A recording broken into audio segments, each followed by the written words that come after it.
There's a flurry of news around how demand for housing in India has made a strong comeback in the last 6 months. Developers like Sobha have reported record sales bookings in the January to March 2021 quarter. Today on the Property Show, we cut through the hype and do a deep dive into longer-term trends to see how robust is this return of demand and how does it stack up against the inventory of residential real estate in India's top 14 cities. Our attempt is to give you some big trends and get experts to read into the future of the housing market. All so you can take better and more informed buy and sell decisions on real estate. Arvind Subramaniam, MD and CEO of Mahindra Lifespaces Developers Limited, joins us. Also with us, Sameer Jasuja, founder and CEO of Prop Equity, who's culled out the data, long-term 10-year trends, and Sharad Mittal, CEO of Motilal Oswal Real Estate Fund. I have a lot of data trends to talk about, but Arvind, let me ask you first up, last 6 months, I mean, how exciting has it been, or are you just relieved that some demand has returned? Looking forward at the year when we started in April or May, and looking back at the year sitting this April, it almost feels like 2 different years. It feels like chalk and cheese. The last 6 months indeed has been a very, very sharp rebound, heartening in many ways, not just relief, but also I think the underlying trends point to a robust and deep demand going forward as well. This, of course, notwithstanding that we are again in another sort of a very big pandemic attack. But let me also look at the big data. Now, sometimes 6 months isn't really enough to give you what's likely to happen going forward. So Prop Equity has culled out this residential data of how housing has moved in India in the last decade, which is 2010 to 2020. Now, it's interesting to see that 2010 was actually the peak of India's residential market. New launches in the number of units were about 4.2 lakh units. By 2020, these had come down to 1.99 lakh units. That's a whopping drop of 53%. But thankfully, sales and absorption between this period did not drop as much. If I look at 2010, the sales were about 3.2 lakh units, and by 2020, these have come down to about 2.66 lakh units. So that's just a drop of 16%. Very quickly, I'm going to tell you region-wise which are the regions which did well, which didn't do well. Now, National Capital Region actually registered the worst decline with a 96% drop in unit launches between 2010 and 2020. Sales in NCR dropped by 82%, so pretty much in line. MMR, on the other side, has been a very steady market, or relatively steady, we can say. Annual sales have been steady around 100,000 units, which is 1 lakh since 2010, and new launches have dropped by 50%. Of course, Bangalore and the other markets like Pune, Hyderabad all lie in between these two. Now, the big question that I have, Sameer Jasuja, when I read this data that you've shared with us, and it's very interesting because it's been a decade, right? The drop of 14 top cities, new unit launches by almost 50%. Is that, should I read it as this being healthy or a worrying trend for India's housing market? Well, it was a worrying trend till about a year ago. Now it doesn't seem that worrying at all because large number of sales have already happened with respect to this new launches that happened from 2010 onwards. We have a lot of execution that is left to be done with respect to these numbers. But as far as the offtake pickup has happened pretty steadily and smoothly, around about at 3 lakh units per year on a year-on-year basis, which is roughly what we also launch over the last 5 years. If you look at pricing, that's a different story altogether. The 80% of the price appreciation happened in the first 4 years, and the last 6 years we've seen hardly any price appreciation. Let me look at the price trends then. Since 2010, and this is again the long-term trend culled out by Prop Equity, prices of new launches have increased by about 5% compounded annually CAGR. Hyderabad has seen the healthiest price increase of 7%, and Navi Mumbai has seen the worst price increase of 3%. Sharad, let me come to you. I mean, one is that, okay, now you have less launches, so there is not that much of oversupply left in the market. But the other point is that, you know, housing market, if I had bought something 10 years ago, essentially whatever I got was in the first 4 years. And since then, I've probably not even matched inflation. Does this confirm the belief that if people are looking at buying, it should only be for self-use and not as an investment? So Manisha, I call the last decade as the lost decade for real estate. And you're absolutely right. Whatever gains that you are mentioning between 2010 and 20 are largely came between 2010 and 14. So 2 points here. First, on the new launches, I think as an industry, we are better off that the new launches are going down. I would say the RERA has also played a role in that. There is still fair bit of inventory overhang, especially in Delhi and Bombay. Rest of the markets, the inventory overhang has been coming down, largely the IT cities. As far as the home purchase is concerned, if you look at over a long period of time, residential properties have given returns anything between 12 to 14%. A large part of it used to come through capital gains. Rental yields are really low in India.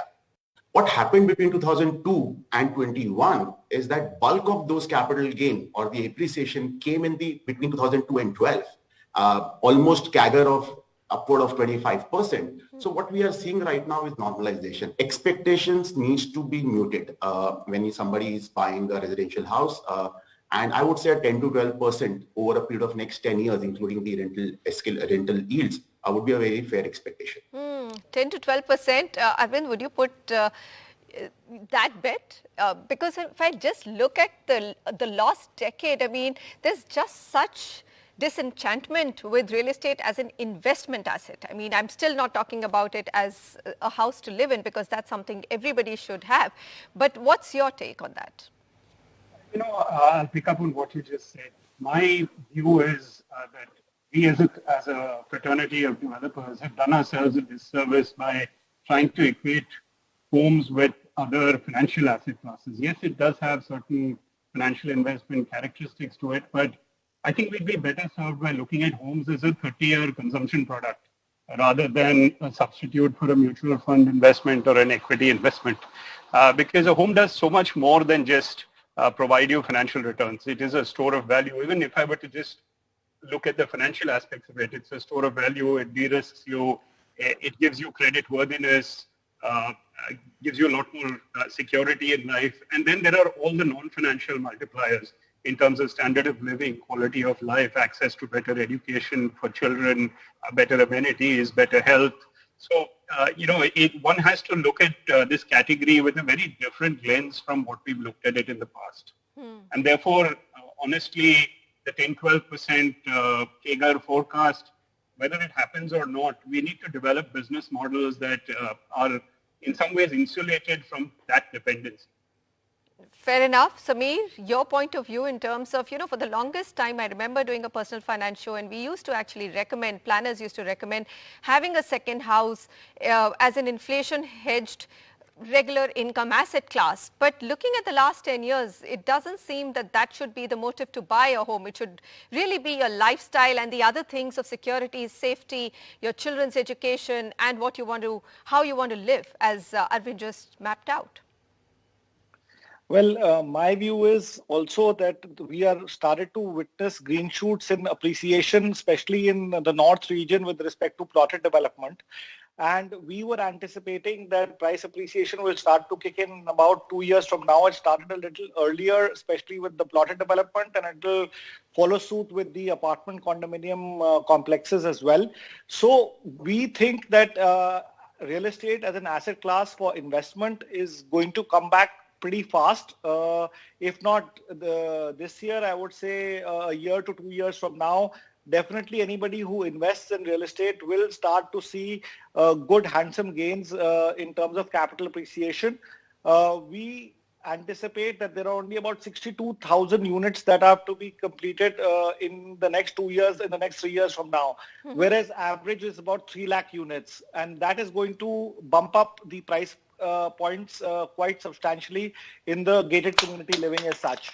All right. Samir, I'm going to read out that data you just said. So what Samir has pointed out to is that the annual consumption or the demand for housing in top 14 cities in India is about 3 lakh units. But now let's look at the unsold inventory and why we believe, or at least the data shows, that the market could finally be turning healthy and you could actually see better price appreciation in the coming days. Unsold inventory overhang in the top 14 cities is down to 25 months. That is close to a healthy limit of 20 to 24 months. That's what we've been saying, that if it's more than 24 months, you have to worry. And like rightly pointed out by Arvind, that you have very little inventory left, and also by Sharad, that in the IT cities, maybe NCR still has a larger inventory overhang, and there we have actually Samir talking about the fact that the prices have started moving in NCR market. Having said that, Pune has the healthiest unsold inventory of 17 months. So big question then, Samir. I mean, if NCR, and we all know that inventory overhang, Sharad's also pointed out, is the worst in NCR, then why is this price rise happening? I mean, again, is it just an investor market which is going to overinflate even before the fundamentals fall into place? That's a very good question and a big worry on our part as well, that we witnessed 40% price rise in the plotted development. Now, partly it could be because of COVID and people wanting plots to build their own houses, to be able to have much larger spaces and have more greener areas to themselves. But really, it's anybody's guess. But the investors are clearly back in the market, especially in the plotted segment. It could also be parking of some cash, which is typically what happens with purchases in plots. Right. So investors are back. We got to see it. In fact, I think that's probably the reason why Haryana government has raised the circle rates, but that's another discussion. Let's take a look at the data that you mentioned, forward-looking data which shows committed delivery of new projects in the next 4 years, which now shows is declining sharply. Now in 2021, 7.1 lakh units will be delivered and 74% of these are already sold out. By 2024, guess what? All the developers have only so far committed to units which will be delivered will be about 65,500 units, and 43% of them are already sold out. And that is the reason why Samir believes that prices will start rising again. Arvind, these numbers must be music to a developer like you, that committed delivery is so little right now that you can go ahead, aggressively look at great land parcels and launch projects. Those are very intriguing numbers, and if one were to try and explain them, I think it's partly driven by the fact, as you said, there's been a 50% drop in new launches in the last few years, and particularly the last year in calendar 2020. There were very few new launches that were happening just because physically it was not possible to orchestrate a new project launch. And the typical 3 to 5 year cycle of real estate development plays itself out, and therefore, as you were saying, in 2024, there doesn't seem to be much stock which is primed for delivery. I expect that will correct itself. I do see a lot more activity both on the land buying side as well as new project launch side coming our way in the next few quarters. The current wave of the pandemic notwithstanding. So we'll probably see a dip in 24, but then back to some sort of a normal trend 25 onwards. Is my expectation. But as a broader macro trend, as you said, yes, certainly this seems a far more rational market. The earlier greed, both on the demand side and supply side, it was almost like we were running a lottery.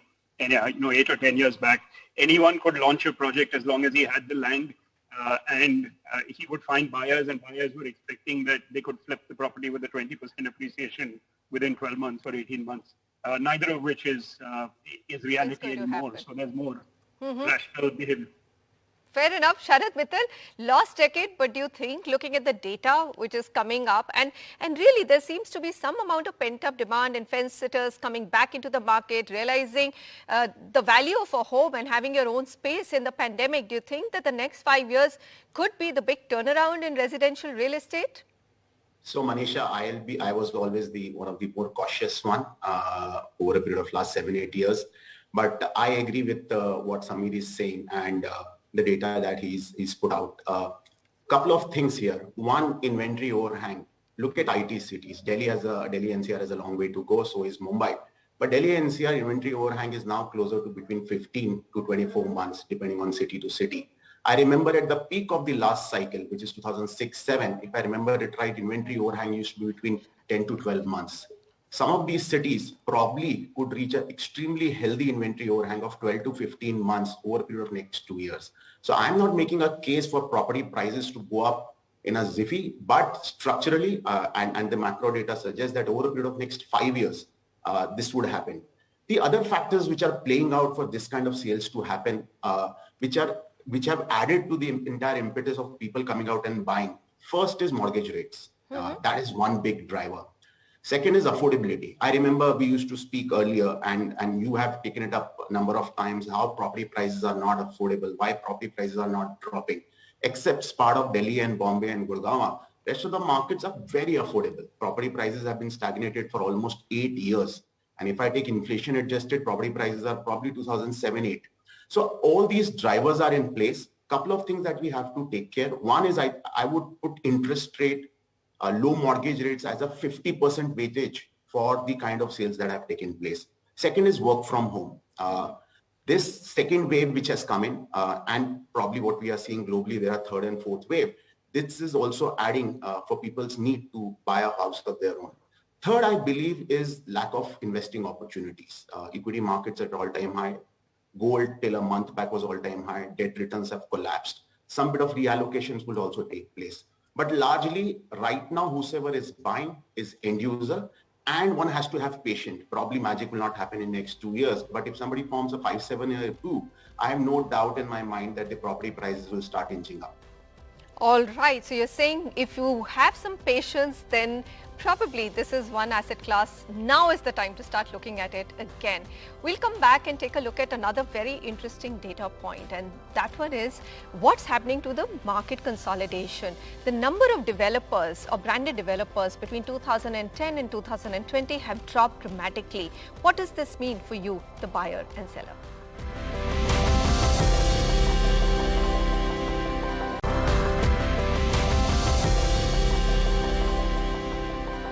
We all know India's residential real estate market has gone through a turbulent phase. In fact, as Sharad Mittal from Motilal Oswal just said, that it's been a lost decade. Maths went wrong, demand nosedived, many cash-strapped developers actually had to wrap out their business or tie up with larger branded developers. But what is the number? So we keep talking about this consolidation. Let's give you the number. Prop equity data shows that more than 60% of developers have withdrawn from business or tied up with large developers in Gurugram, Noida and Chennai. And if you look at the Mumbai region, there more than 50% developers have withdrawn from business or tied up with larger developers in Mumbai and also in Bengaluru, which of course is considered to be a more robust market. But there too, you've had a lot of casualties.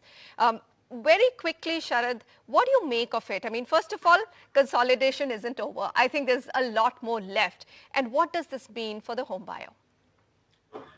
So, Manisha, it all started with when RERA got implemented in May 2017. Structurally, for the developers who are not able to, the goalpost has moved from buying up lands and getting approvals to delivering the projects within a given timeline, quality and price. A lot of the developers would not be able to make a shift. And that led to the consolidation. And then the NBFC crisis took place.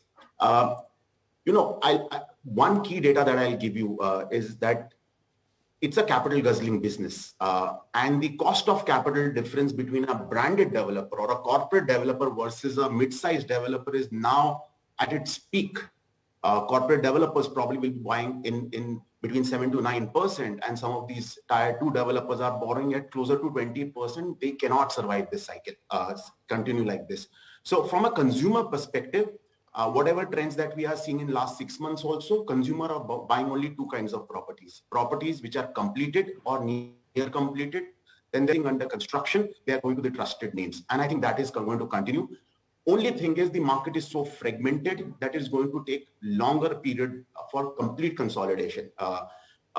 Every city, I believe, will have 25, 30 large developer, which will control a large part of the market. Sameer, you had a number that the percentage of business which has now moved into the hands of the large branded developers. Do you see that number getting concentrated further going forward? Yeah, we are up from about 7 to 8% to 15% of the total number of units that get launched in any city are by the top 25 developers of that city. Although their number drops when it comes to total number of projects, we definitely do believe that a large part of consolidation has happened. But going forward, there is still more to go. Lack of liquidity at the hand of the developer and the NBFC is the prime reason for that, and lack of faith by the consumer on Category B developers not being able to execute their past projects, so not willing to take any chances with going forward, even though RERA has come. It's clearly separated the men from the boys, and branded developers are going to make a huge benefit, have a huge benefit. All right, let me then ask the branded developer who's with us. Can I see that smile getting bigger, Arvind? I mean, seriously, things have turned around, and how good is it, and how are you looking at your own growth and expansion in the coming 5 years?